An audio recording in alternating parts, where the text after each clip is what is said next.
Buenas tardes a todos.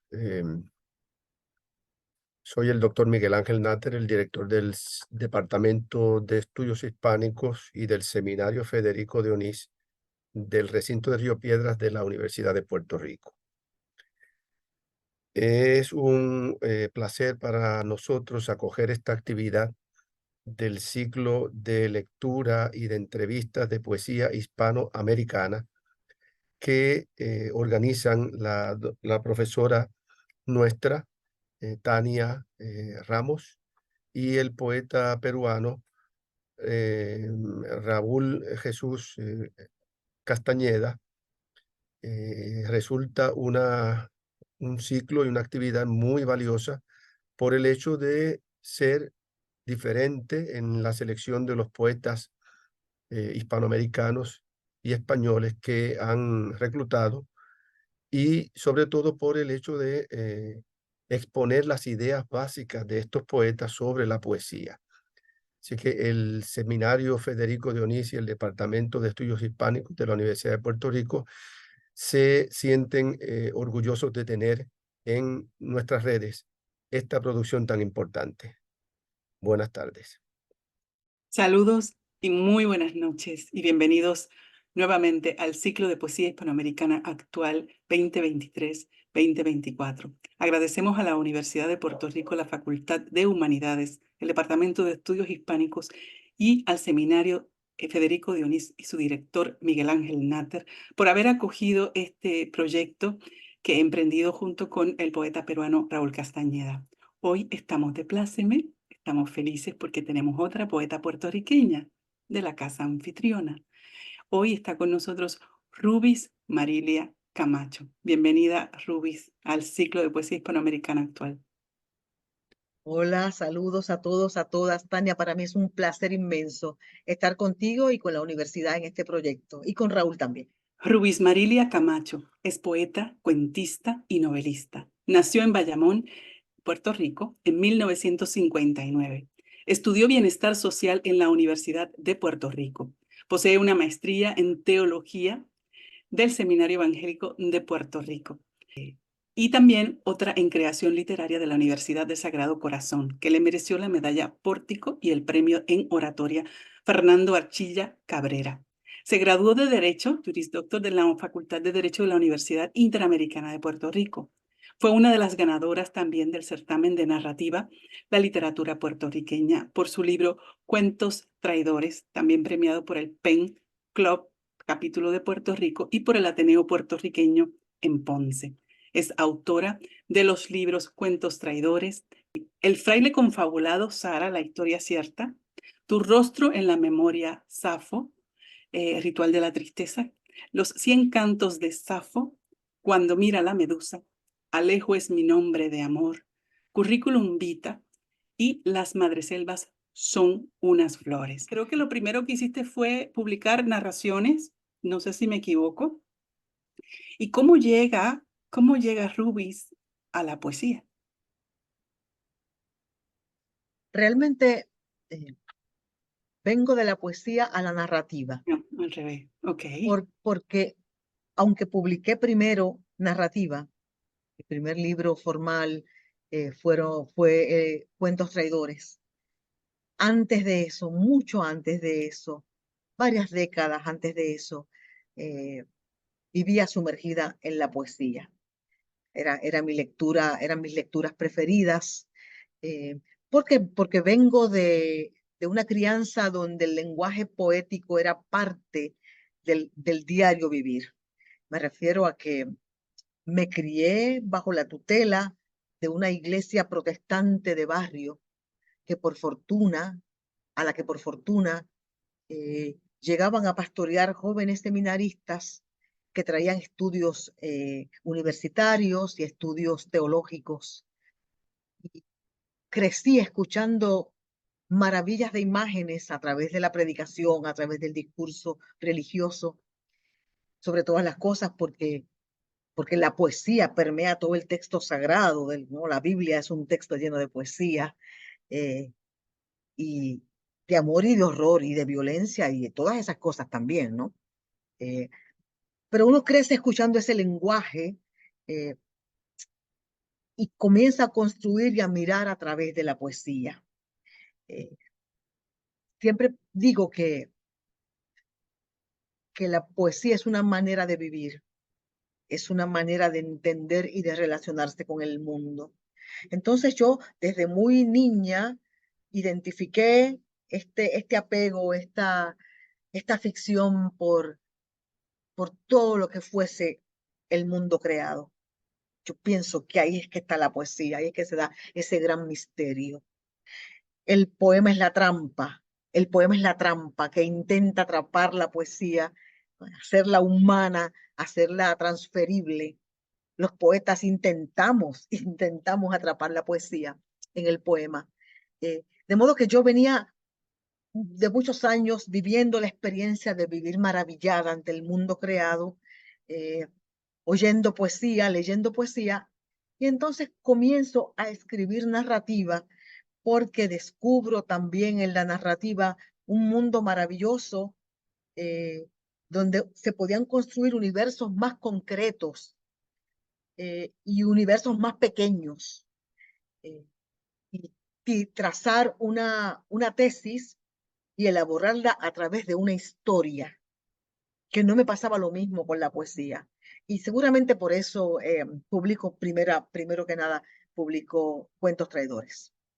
Siendo también una estudiosa, y porque la narración te lleva a la investigación y te lleva a la historia y te lleva a la mitología. Habiendo a indagar, ¿no? Y a preguntarte también, siendo también narradora, ¿cuánto de la narradora convive o compite con la poeta?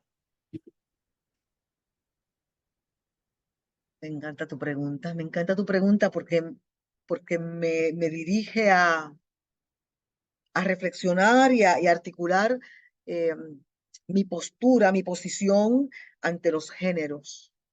Eh, yo desconfío de la teoría de los géneros. Me parece que son grandes etiquetas necesarias para la educación en literatura, para la diseminación de la literatura.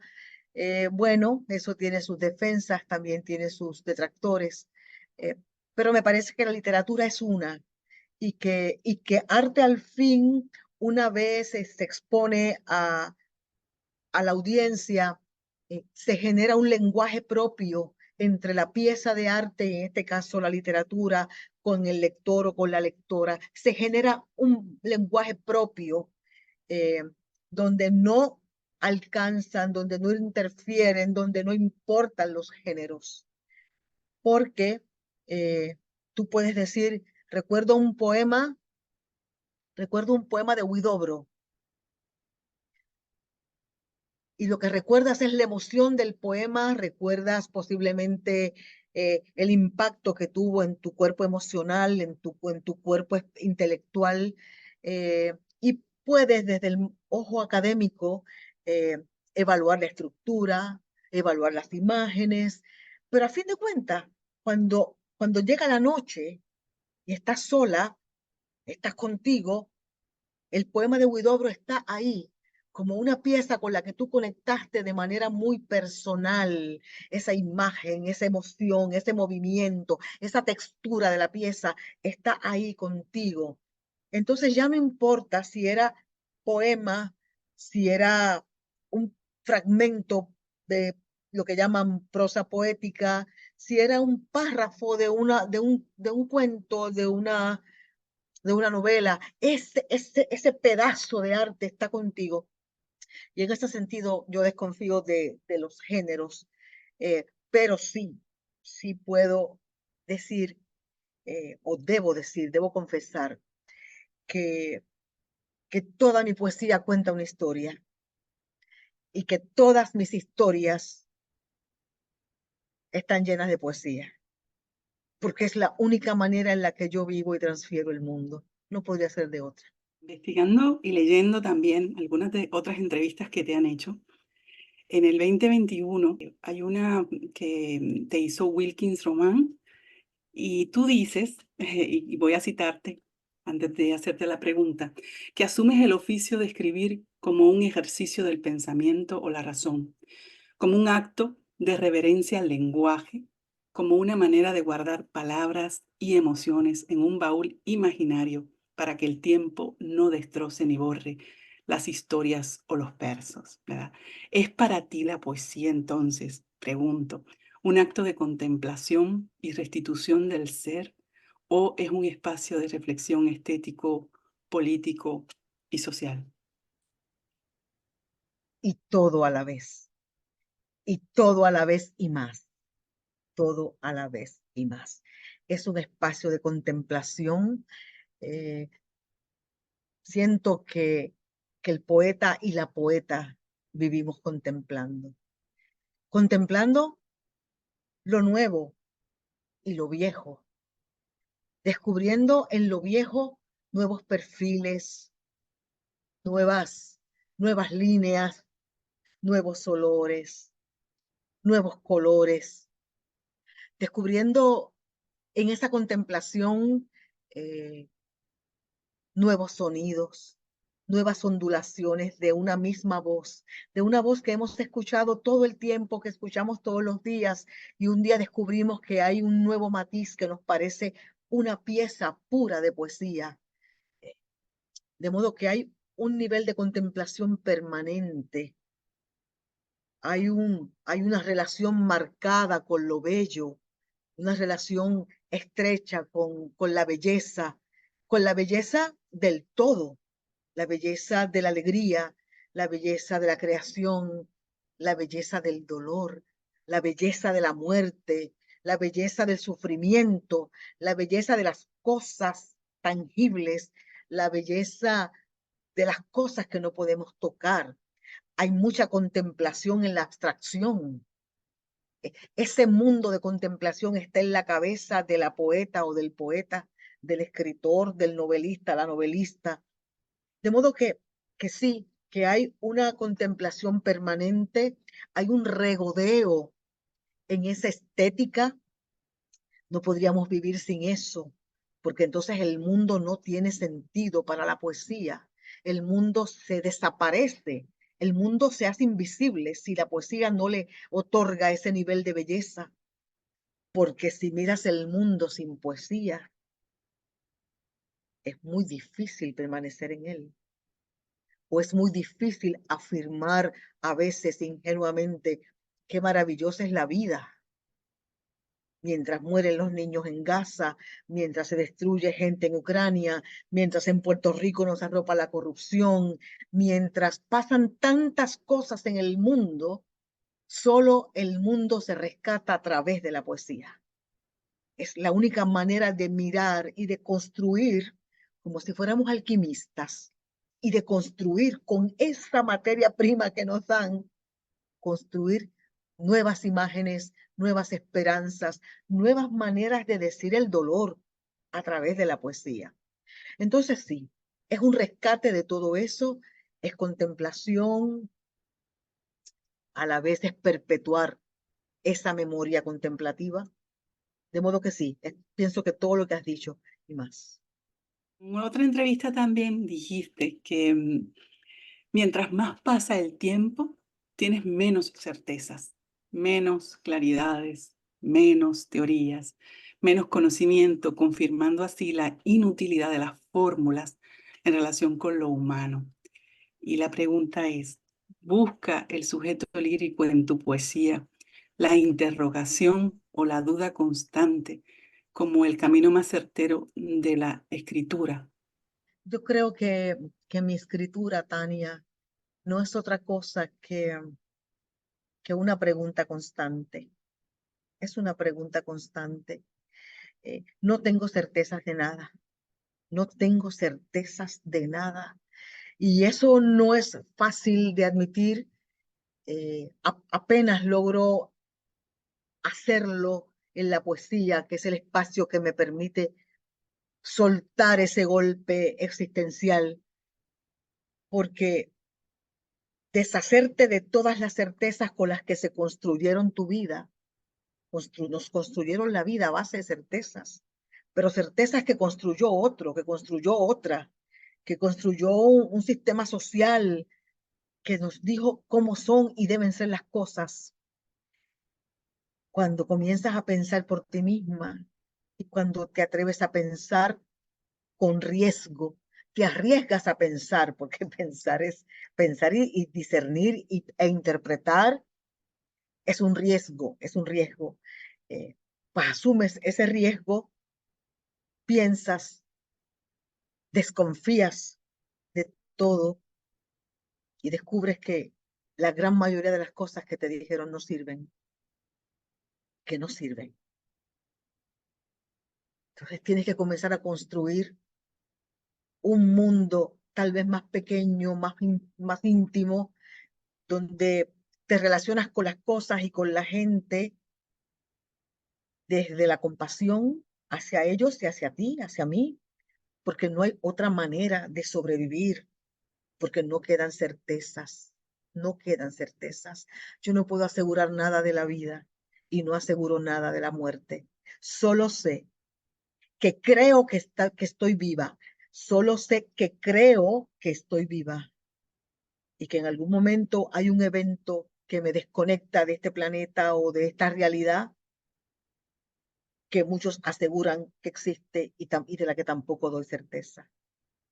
Por lo tanto, es vivir en un plano sin fondo, sin piso, pero es una decisión existencial que me produce mayor paz que vivir asegurando. Ya no aseguro nada.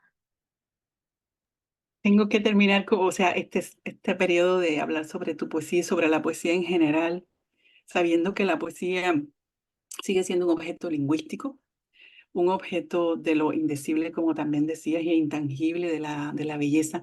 Hay unas constantes en tus libros, en tu poesía. Está Dios, está la mujer, está la muerte, está el deseo constante, el cuerpo lesboerótico. No sé si se lee, ¿verdad? Si tú estás de acuerdo con esa mirada. Y la pregunta es tu poesía, en tu poesía, perdón, ¿hacia dónde gravita el sujeto femenino?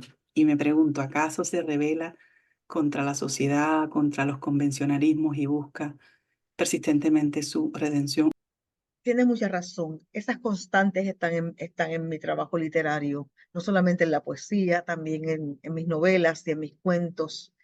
Dios o su imaginario, Dios o su idea son una constante en mi literatura, porque Dios o su imaginario, Dios o su construcción, eh, es una de las certezas que me otorgaron en mi crianza.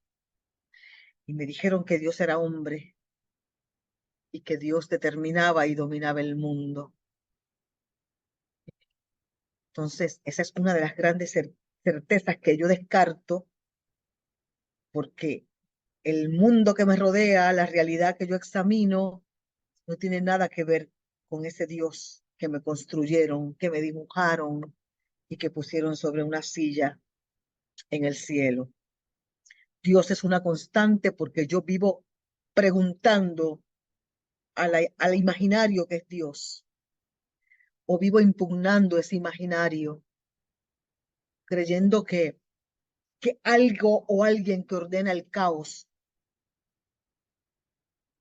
debe ser una mente superior a ese Dios de caja, a ese Dios estereotipado, a ese Dios antropomórfico que me enseñaron. Entonces, esa, esa lucha con la idea de Dios está continuamente en mi trabajo, porque está continuamente en mi mente. Eh, y la mujer en mi escritura busca, enfrenta a Dios, lo enfrenta, no lo obedece, no le seduce, lo enfrenta, enfrenta la idea de Dios en un acto de soberanía, en un acto de poder, en un acto de poder. La mujer, interesante, no leí de mi libro Curriculum Vita, que es un poemario donde voy narrando mi vida por las etapas y comienza con el primer poema, Nací un día 7, y comienzo a hablar, ¿verdad? A hacer poesía y a hacer ficción, porque la ficción está tan presente en el poema, en todos los poemas hay ficción. Comienzo a hablar en ese poema de cómo al nacer yo, hay una parte que dice que ya a los 7 días de haber nacido, ya mis ojos atisbaban la muerte y sabían de la tristeza de nacer en el sitio equivocado. No, un poco estoy planteando en el poema que entrar a este planeta o a esta realidad eh, es un hecho que yo impugno, es un hecho que yo impugno, eh, porque no me gusta lo que encuentro en el planeta. Entonces sí, hay una impugnación del ser y de la realidad constantemente en mi trabajo. Pues me muero ahora de curiosidad por saber si tú te has planteado o has tenido algunos teóricos que consideras más importantes y que hayan marcado tu escritura. Teóricos que han marcado mi escritura. Sí. Dice la frase muy manoseada, que somos hijos de nuestras lecturas. Y eso es tan cierto, tan cierto.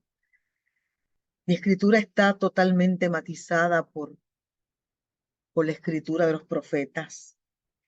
La Biblia fue el libro de mi crianza, por lo tanto, la poesía de los salmos, la poesía del cantar de los cantares, la poesía del profeta Isaías, la poesía del Apocalipsis, la poesía del Evangelio de Juan, la poesía de la carta a los romanos, de la carta a los efesios, esas primeras lecturas que fueron construyendo un mundo de principios y de valores en mi vida. Yo tengo que decir que la Biblia es una influencia constante en mi escritura. Más allá de la Biblia, ¿verdad? Que era el libro de todos los días. Yo de niña me enamoré de Rabindranath Tagore.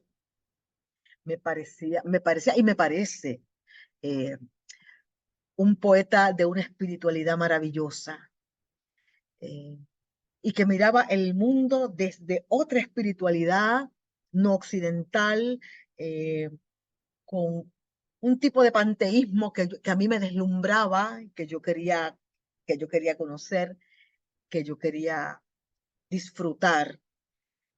Le debo un poemario a Rabindranath, ya tiene título, se va a llamar Rabindranath Amigo. En algún momento lo terminaré y lo publicaré porque tengo esa deuda con Rabindranath Tagore. Eh, Fuera de eso, fuera de Rabindranath, entonces, por supuesto, vienen nuestros poetas.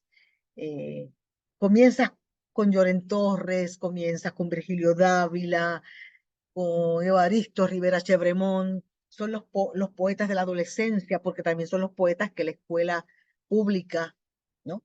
Eh, utilizaba su poesía para enseñarnos el género. Volvemos al asunto del género, ¿verdad? De las clasificaciones. De manera interesante, a las mujeres poetas las vine a conocer después. La escuela no trabajó, la escuela pública no hizo énfasis en la poesía de Violeta López Zuria, en la poesía de Clara Lear. A Julia de Burgos no las mostraron en la escuela superior. En la escuela superior, una poeta nacional. eh, entonces uno fue descubriendo esa poesía, son poetas que están en mi archivo, en la niñez, pero por cuenta propia. eh, Descubrí a Ángeles Pastor, que me parecía una poeta extraordinaria. Y recuerdo que tenía 4 o 5 años y me sabía de memoria aquellos versos de Ángeles Pastor: qué alegre está el roble en tiempos de aurora, perfumes y pétalos, alas, miel y nota, se desnuda el árbol lloviendo corolas. Y a esa edad yo recitaba sin entender muy bien el contenido de las palabras, ¿verdad? Pero yo sabía que había una cadencia, una música maravillosa en ese decir. Son poetas de la infancia. Luego, pues claro, descubro a Pales Matos. Hablando de poetas y de escritores de aquí, descubro a Pales Matos, René Marqués, que en la universidad se convirtió en una lectura apasionante, apasionante para mí, no solo sus novelas, sus cuentos. Los cuentos de René Marqués me parecen extraordinarios. Pedro Juan Soto, por supuesto, José Luis Vega, eh, son gente bien importante. En la cuentística, te tengo que decir que una voz, yo llamo una voz tutelar, para mí lo es Horacio Quiroga, el maestro Horacio Quiroga. Acudo mucho cuando quiero disfrutar un cuento, disfrutar una lectura, voy a Horacio. Cuando quiero encontrar maestría en un relato, voy a Edgar Allan Poe, voy a Guy de Maupassant, eh, voy a Chekhov, por supuesto, ¿verdad? Y ahí busco estructura, y ahí busco ingenio en la forma de narrar, en la forma de decir, pero Quiroga todavía marca en mí esa, esa nota cálida, esa ambientación, esa atmósfera que logra Quiroga en su literatura, es una cosa extraordinaria. Una siente que está en la canoa, que va por el río, en la selva, a uno siente que siente el calor, los mosquitos, toda esa atmósfera maravillosa que logra Quiroga en su narrativa. Y por supuesto tendría que decirte que en novela me inspira mucha gente, pero tengo una gran devoción por Marguerite Yourcenar. Creo que después de leer Memorias de Adriano, no vuelves a ser el mismo escritor ni la misma escritora. Y, y hablo de Memorias de Adriano porque pues uno ha leído otras cosas de Yourcenar, eh, pero me parece que esa novela, así como el Evangelio según Jesucristo de Saramago y El perfume de Susskind, son tres novelas que distingo, son tres voces admirables, son maestros y maestras para mí en mi escritura. Gente que yo reverencio. Y hay un debate, quizá, bueno, dentro y fuera de la academia, con respecto a la lectura de los textos clásicos. Dada tu mirada, y yo sé que tú has mirado la mitología griega, hay presencia de ellos de eso en tu poesía. ¿Crees que es importante leer los textos clásicos o no te parece tan pertinente? Yo creo que tenemos que volver siempre, siempre a los clásicos, siempre a los clásicos. Italo Calvino tiene una, una tesis muy interesante, razones, elabora razones por las cuales hay que leer los clásicos. Y, y a mí me gusta mucho porque él establece que lo que hace clásico una lectura es que todas las veces que vuelvas a esa lectura encuentras algo nuevo. Dice Italo Calvino, porque el texto resiste multiplicidad de lecturas y porque tú estás preparado, traes otras experiencias para leer de otra manera. Por lo tanto, un clásico, que es un texto de naturaleza universal, donde las personas de cualquier parte del planeta se pueden mirar, se pueden encontrar. Cuando tú miras el texto, por ejemplo, de Otelo, ¿quién no se ha visto en los celos? ¿Quién no se ha encontrado en los celos? Eh, Textos clásicos, la Odisea, la Ilíada, la Eneida, eh, textos donde la agonía humana, toda la agonía humana está planteada en esos textos. ¿Cómo no volver al Quijote? ¿Cómo no volver al Quijote? ¿No? A las novelas ejemplares. ¿Cómo no volver a Unamuno? O sea, son textos que tienen múltiples contenidos y posiblemente una primera lectura no basta, hay que regresar siempre a los clásicos. ¿Qué para ti ha significado ser poeta, mujer, puertorriqueña, caribeña? Es interesante porque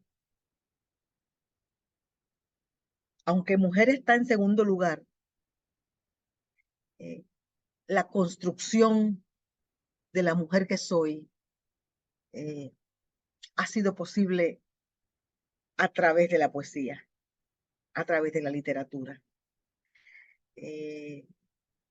Ser poeta ha fortalecido la mujer que soy, porque me ha dado espacios inimaginables, Tania, para decir, para volcar, para preguntar, para afirmar, para confesar que no entiendo o que entiendo. Y en esas confesiones, ¿no? en ese articular el pensamiento a través de la poesía, se ha ido construyendo y fortaleciendo la mujer que soy. ¿Qué mujer soy? Llena de fracturas, de memorias, pero me alienta de manera extraordinaria, y no sé por qué, pero me alienta la bondad, me alienta la bondad. Vivo desde ese margen y todo lo que llega tiene que pasar ese filtro. Por eso me lastima profundamente la maldad en el mundo, el egoísmo, la mentira, el interés, porque no filtran hacia mí, golpean. Entonces, la poesía me permite escapar, huir, irme a ese mundo y desde ese mundo decir y construir un discurso, un predicamento que, que tiene que ver conmigo y tiene que ver con el mundo. Pues ser una mujer poeta en Puerto Rico, eh, que es un lugar enorme pero muy chiquito también, eh, es un ejercicio en el que hay que trabajar muy arduamente para establecer una voz. Y cuando hablo de establecer una voz, no me refiero a un reconocimiento social, que a fin de cuentas es o no es, y a veces es un hecho fortuito. Eh, Hablo de establecer una voz, me refiero a establecer los postulados que sostienen tu poesía. Hay mucha poesía en Puerto Rico, buena poesía se está escribiendo en el país. Tenemos escritores y escritoras de décadas atrás que nos han dado un legado extraordinario de literatura, en la literatura. Y una debe en Puerto Rico establecer cuáles son los postulados que sostienen la poesía propia. Eso hay que hacerlo en Puerto Rico. Eh, de la caribeñidad tuve conciencia muy tarde. Debí haberla tenido desde niña, pero la caribeñidad no es un concepto, no es una identidad que se promueva en Puerto Rico por nuestra condición colonial. Entonces, nos hemos conectado más con Estados Unidos y, y no se nos habla de mujeres como mujeres caribeñas, no se nos habla como mujeres de las islas. Somos un territorio anexado a un imperio, pero no se habla de mujeres, de nosotras como mujeres caribeñas. Entonces, pasados muchos años, comienzo a hacer estudios de la literatura de Puerto Rico y el Caribe y voy recuperando esos elementos de identidad caribeña, reconociéndome en la voz de poetas cubanos, reconociéndome en la voz de poetas dominicanos y dominicanas, reconociéndome en la voz de las Antillas de habla hispana, que son con las que compartimos un lenguaje y por supuesto un proceso también de coloniaje espantoso. Y esa identidad ha fortalecido a la mujer y ha fortalecido a la poeta porque expande las fronteras, las fronteras intelectuales y las fronteras literarias. ¿Cuánta importancia le das tú en la poesía a la sintaxis, por un lado, ¿verdad? Al espacio, a cómo ordenas digamos, los sentidos o ciertos significados, ciertas palabras dentro del papel en blanco, de la hoja en blanco? Y también cuánta importancia le das al lector. Eso es son dos preguntas que podrían servirnos como guía para un seminario. Me parecen muy buenas preguntas para ponernos a los entrevistados a pensar cuál es mi postura realmente al respecto. Eh, hay maneras de ver el poema. No hablo de la poesía, hablo del poema. Recuerda que para mí el poema es la trampa, el poema es la jaula.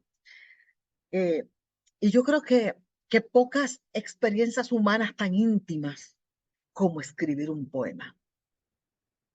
Para mí eso tiene un nivel de intimidad extraordinario. Y hay una relación estrecha, orgánica con la pieza cuando la estás escribiendo.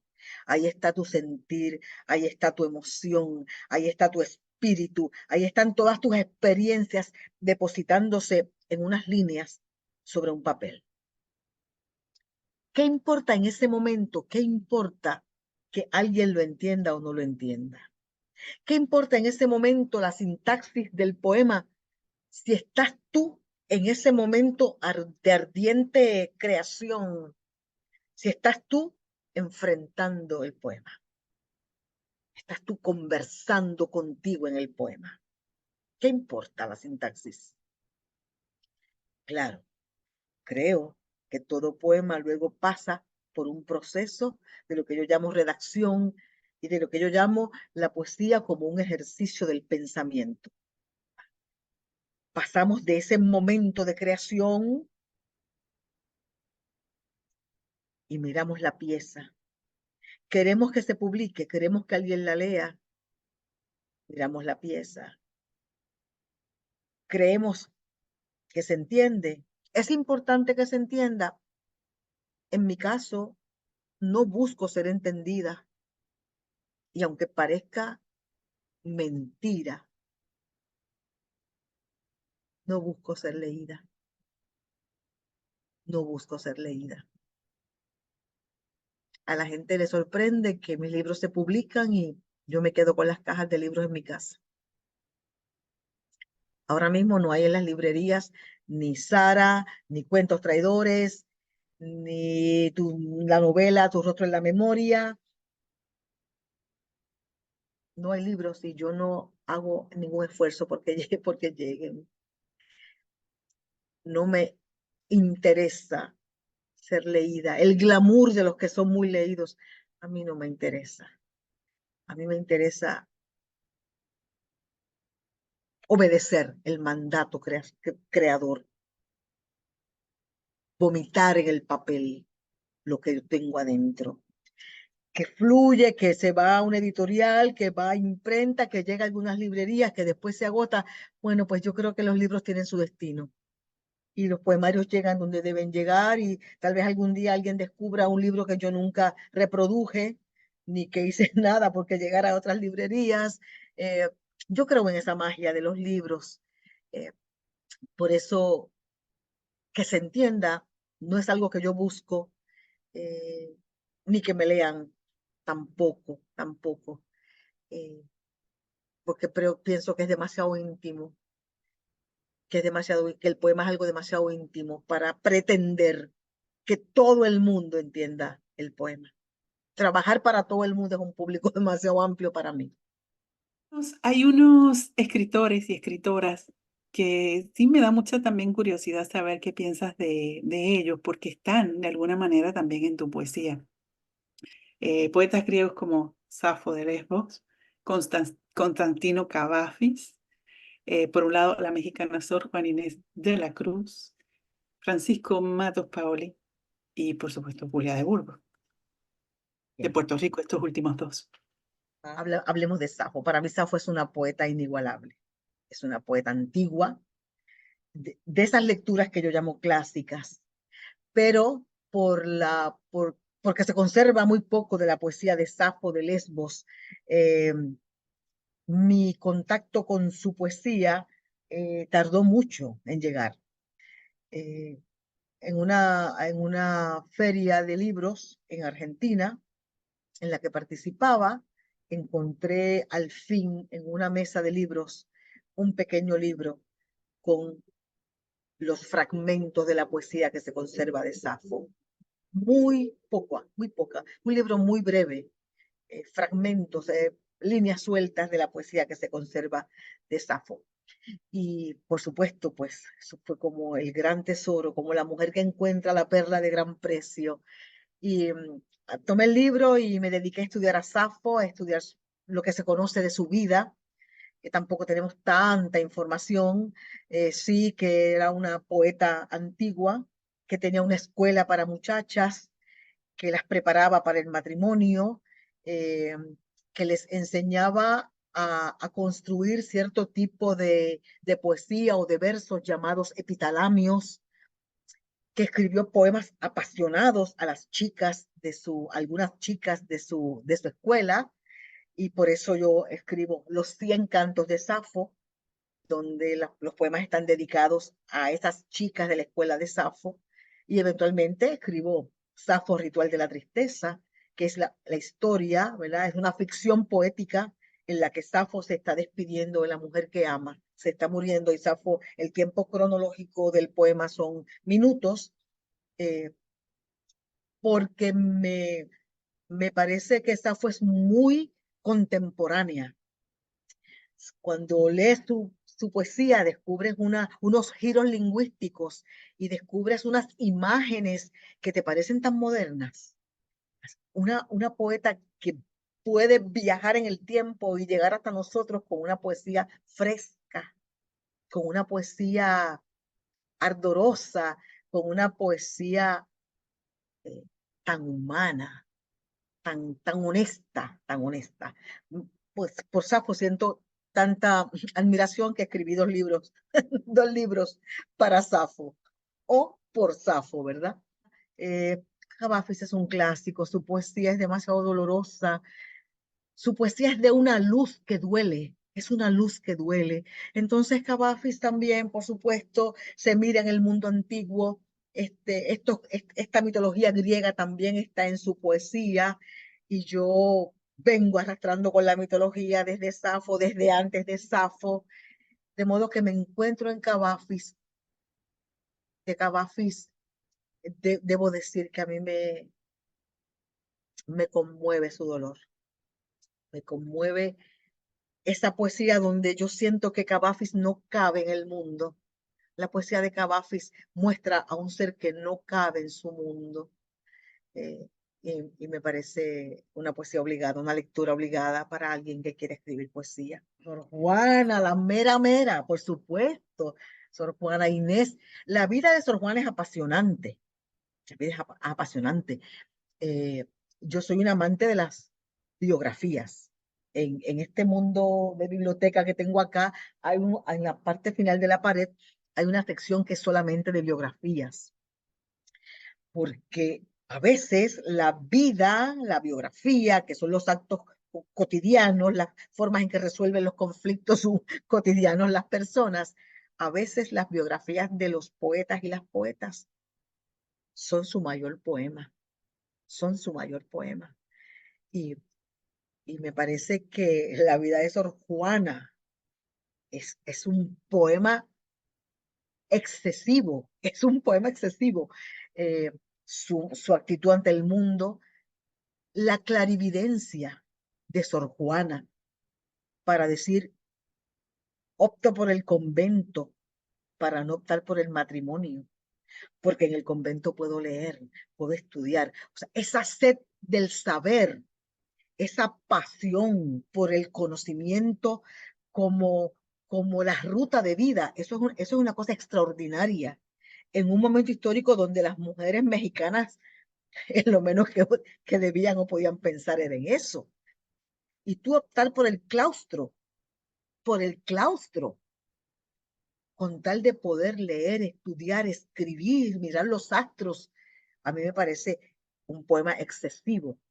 Y es su fuerza y es su entereza eh, la que marca muchas veces mi poesía. Mirarme en ella, en su poema excesivo, me, me motiva a ser poeta. Francisco Matos Paoli es una historia poética muy, muy profunda en el corazón. Es un poeta que uno estudia en la escuela intermedia, escuela superior, pero, pero cuando comienzas a leer su obra, cuando comienzas a entender su poesía, eh, esos cantos de la locura, que es una poesía, que es, que es un trabajo de una rutilancia, de una importancia en la literatura hispanoamericana, llamémosle para circunscribirnos en la literatura hispanoamericana, extraordinaria. eh, pero no solamente los cantos de la locura, ¿verdad? También sus poemas a la Virgen, las pausas blancas. Esto es toda esa poesía que construye Matos Paoli desde este universo único y con este manejo único del lenguaje. Es impresionante leer las décimas a la Virgen o leer las pausas blancas o leer los cantos de la locura y tú no encontrar repetición de imágenes.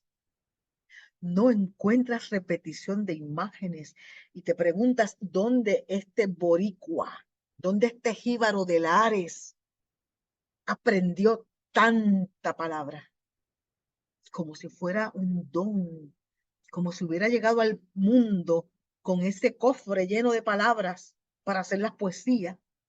Entonces descubres en esta devoción a la Virgen, fíjate que es un poeta de una clarividencia extraordinaria, pero a la vez de una devoción religiosa que muchos han cuestionado.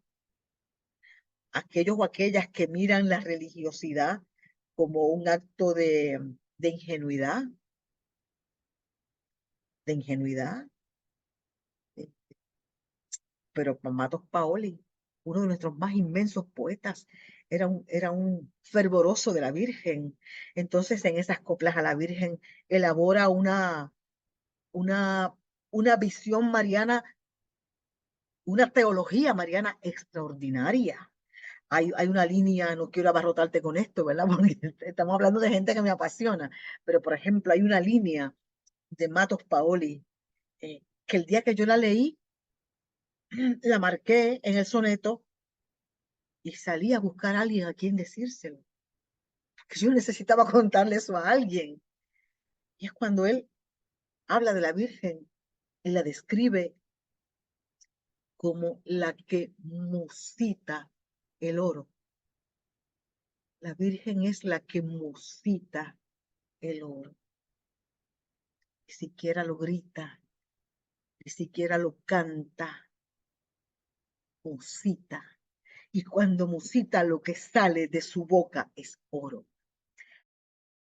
No sé si denominarlo, pero pareciera como si fuera nuestro poeta barroco también, ¿no?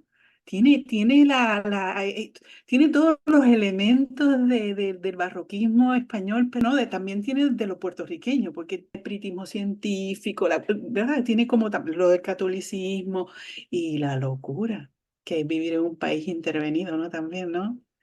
Así que Totalmente, totalmente.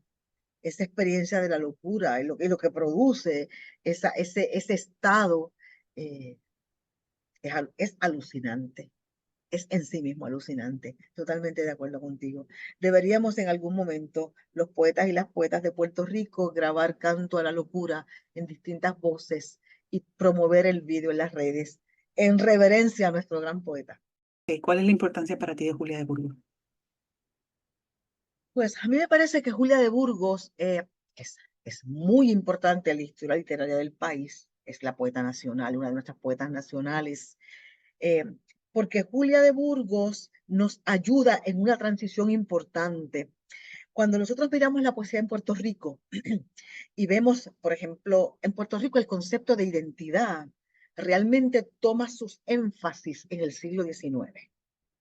Dime tú, cuando en Hispanoamérica hacía tiempo que estaban publicando libros, a Puerto Rico la imprenta nos llega en el 1806, principio del siglo XIX. Y es a través de la imprenta y de las primeras publicaciones que se dan en la isla que se comienza a diseminar un concepto de identidad nacional. Es así.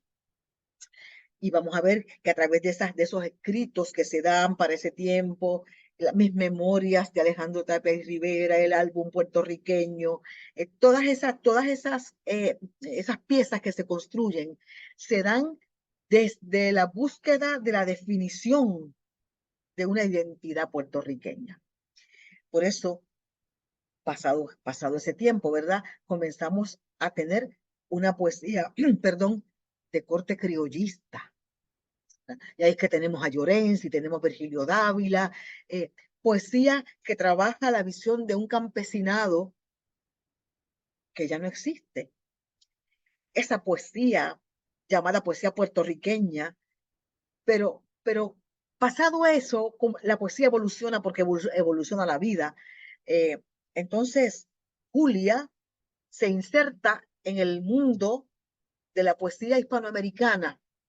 Y ahí tú tienes que Julia está en el mismo nivel que Alfonsina Storni en Argentina, que Juana de Ibarburo en Uruguay, que Idea Vilariño, que todas estas grandes poetas de Hispanoamérica.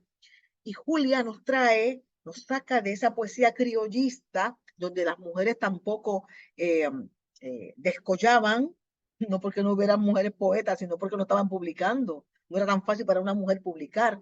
Para Julia tampoco fue fácil publicar sus libros. Eh, Julia se une a ese entramado de mujeres poetas de Hispanoamérica que están haciendo una poesía desde el ser, desde, desde la confesión. La poesía de Julia básicamente es una poesía confesional, pero también lo es la de Alfonsina y también lo es la de las otras. Entonces Julia representa ese hito en nuestro crecimiento literario, en la poesía puertorriqueña, como esta mujer que representa la voz íntima de todas y que nos da derecho a decir en el poema: más allá de este lucero del alba encimita del palmar, como horquilla de cristal en el moño de una palma, más allá de Llorens, Julia dice: nada turba mi ser, pero estoy triste. Entérense que estoy triste. Tiene derecho a decirlo y la poesía es el escenario. Entonces, sí, Julia es influencia, es lectura de todas, eh, claro, con la construcción de nuestras nuevas identidades, con la deconstrucción de nuestras identidades femeninas. Una va alejándose de la víctima en la que se convierte Julia en su poesía para, desde mi punto de vista, o por lo menos en mi poesía, construir una poesía donde la mujer sea la dueña de su derrotero, donde la mujer construya un espacio emocional y amoroso que sea justo para ella, porque la poesía de Julia es muy triste. Te invito a que busques la literatura de Julia. Yo lo hice durante semanas. Yo no encontré un verso feliz. Yo no encontré un verso donde hubiese alegría. Eh, grandes versos de una tristeza suprema, de una mujer abocada al dolor, a la angustia, a la nostalgia, al desamor. eh, Tal vez un intento de yo quise ser como los hombres quisieron que yo fuera, eh, ¿verdad? Y hay un intento de salir, pero vuelve y recae en el dolor del desamor. Y en ese sentido es un referente maravilloso que estudiamos, que reconocemos, pero mi poesía dice ser otro animal. Me lleva Ángela María, que es otra de las voces que también algunas personas a nivel internacional han dicho que sí, que reconocen, que han leído. No nos leen mucho, Ruby, no nos leen mucho. La literatura puertorriqueña es poco conocida afuera, ¿cierto? salvo Luis Llorén, más Luis Palés, Julia de Burgos, ¿Cuáles Matos? en algunos libros Ángela María, pero no tanto. Uno de las constantes también que hemos preguntado en este ciclo con respecto a si hay o no, cada poeta tiene su punto de vista, me interesaría saber el tuyo. Si ha habido una banalización de la poesía, ¿cómo descentrar la palabra sin ser banal? ¿Crees que hay una hiperproducción poética que llena los estantes de lo mismo? Yo creo que hay mucha gente publicando una poesía que eventualmente madurará y que se transformará en otra cosa. Hay mucha prisa por publicar y también hay mucha prisa por ser leído o leída y también hay cierto objetivo fama. Eso es parte ¿verdad? Del proceso de escribir y de que ahora hay medios más fáciles para publicar. La autopublicación, por ejemplo, ahora es la orden del día. Muy criticada por un lado, pero por otro lado haciéndole justicia a toda la gente que no tenía acceso a las grandes editoriales, que, que tenían el monopolio de la publicación en Puerto Rico y en el mundo. Y en ese sentido se ha abierto el espacio que la gente pueda, pues, autopublicar. Eh, yo creo que la poesía eh, tiene una audiencia. eh, y quien consume poesía, va acostumbrando el ojo y el oído a la música de la poesía, a, al hondón de la poesía, y puede distinguir qué libro está en un nivel y qué libro está en otro. Eh, Mucha gente piensa que cualquier imagen construye poesía, eh, pero yo pienso que en mi barrio de Sonadora hay mujeres que jamás leerán mi poesía porque no la entienden, porque no la consideran poesía. Pero un libro donde haya poesía con rima, de imágenes sencillas, de líneas claras, esas mujeres van a consumir esa publicación. Yo me pregunto, ¿quién soy para decir lo que es poesía y lo que no lo es? ¿Quién soy para decir que esas mujeres están equivocadas porque prefieren esa publicación a la mía o a la tuya o a la del otro? ¿Quién soy para privar a esas mujeres y tal vez también a esos hombres de consumir una publicación que les alienta, que les hace soñar, que les encanta por la propia musicalidad de la rima? Eh, ¿Por quién soy para decir eso debe salir de los estantes, de las librerías?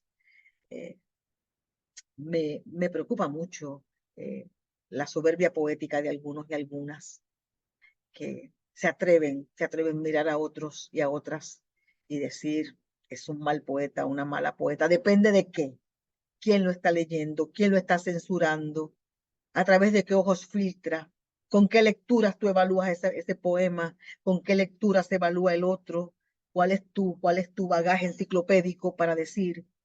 Y porque pienso que todos tenemos derecho a la poesía, todas tenemos derecho a la poesía. Y que la gente va a ir escogiendo y seleccionando la poesía y los poetas y las poetas con las que se sienten afines. A fin de cuentas, uno sigue a un poeta o a una poeta por un asunto de afinidad, no por un asunto de calidad literaria. Y esto es bien fuerte que lo que estoy diciendo, pero tú no sigues, tú compras un libro de poesía si tienes que hacer un trabajo y estudiar, te dicen cuál es el libro y tú lo compras. Pero si yo tengo que comprar poesía para mi consumo, yo no voy a comprar la poesía que dice la academia que es la mejor poesía. Yo voy a comprar la poesía que tiene algo, que me dice algo a mí, que me toca, que me conmueve, que me estremece, que me hace pensar, que se identifica conmigo, que yo viajo en esa imagen. Esa es la que yo voy a comprar. Entonces, si uno baja un poco del árbol de la soberbia y permite que los demás publiquen en su proceso de escribir, que va a ir cambiando y que la gente consuma aquel verso sencillo. Vuelvo al ejemplo de las mujeres de mi barrio. Yo dejé de leer a José Ángel Buesa a los 13 años, pero todavía mi madre lo lee. Pasarás por mi vida sin saber qué pasaste. Pasarás en silencio por mi amor y al pasar fingiré una sonrisa. Y tiene su encanto Buesa todavía, pero es el poeta de mi madre. ¿Cómo yo puedo condenar a Buesa y condenar a mi madre? Y me imagino que pasa igual con otras publicaciones y otros lectores y lectoras. Eso es lo que pienso. Interesante. Hay algunas cosas también, ya estamos terminando. Conociendo como tú conoces el poder que tiene la palabra y sabiendo, ¿verdad? Todos aquí que el tiempo que has dedicado a cultivar también tu espiritualidad. Sí, sí te querías preguntar porque creo que es algo distinto también en las voces que están aquí en el ciclo. ¿Cuánto de la mujer en ti que oculta a Dios y de la pastora y sus misterios, de Dios y sus misterios, convergen en la poeta? Yo soy una poeta que vive, que vive cuestionando a Dios. Yo soy una poeta que vive cuestionando a Dios. Eh, no sé si esa búsqueda es la que me hace poeta. No sé si esa búsqueda es la que me hace poeta. En el libro Curriculum Vitae, del que no leí, hay una sección solamente para lo que yo llamo los poemas de la duda. Y es una sección de 10 o 12 poemas eh, en los que converso con Dios, o su idea, con Dios o su imaginario, eh, porque yo creo que esa búsqueda tiene mucho que ver con mi manera de decir el mundo. Eh, creo mucho en la espiritualidad, más allá de cualquier religión o más allá de cualquier rito piadoso. Creo que hay una dimensión espiritual en cada ser humano y me encanta la gente que la cultiva, me encanta la gente que, que lo sabe, que lo discierne y que se reconoce también como un ser espiritual, más allá del asunto cognitivo, más allá del asunto intelectual, más allá del asunto emocional, hay un elemento espiritual que, que nos conecta con todo el universo. Yo siento esa conexión espiritual con el universo.